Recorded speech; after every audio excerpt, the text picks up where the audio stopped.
Would I go to Berklee College of Music again if I had the choice today? Maybe, but I wouldn't jump into it without thinking through the bigger picture.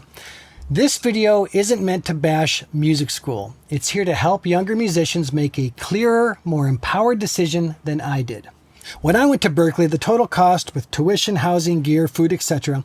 was about $150,000. Thankfully, I graduated with no debt. My parents paid for everything. I know how rare and lucky that is.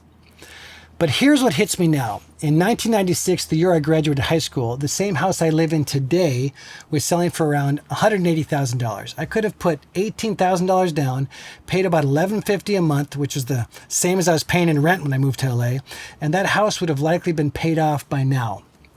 Today it's worth over 5 times what it cost back then. So the same money that went to school could have made me a homeowner in my 20s with a fully paid off house by now. Not a millionaire in theory, but financially free a lot earlier. Now let's just be clear. I'm doing well today. I've built a career I love. I own my home. I've worked for major clients, but I could have had this foundation 10 to 15 years sooner. That would have made a big difference during the years I was grinding to get established.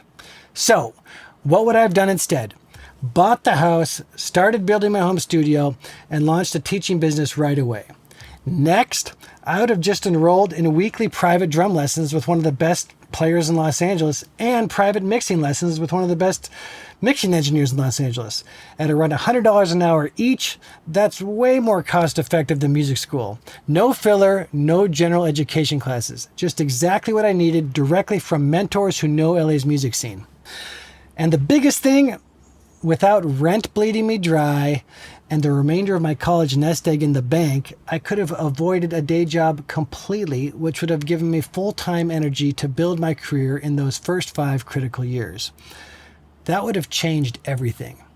And yeah, I would have thrown in golf lessons too, because I could probably be a scratch golfer by now. But let's be honest, there's one thing Berklee gave me that I couldn't have gotten anywhere else. The people. The connections I made there turned into friendships, creative partnerships, and paying gigs once I moved to Los Angeles. Without that great Berklee network, I have no idea how long it would have taken to break into the scene. So, would I go to Berklee again? Probably not. And definitely not with student loans. If you're a young musician trying to decide, here's what I'd say. Don't chase a diploma just to feel legitimate. Get the specific skills you need, nothing more. Find mentors. Learn from the people actually doing the work in your city. Build your local music network and then build your life, one smart move at a time. Music is a long game and you don't need permission to start. Thanks for watching. I'm Blake Paulson. See you next time.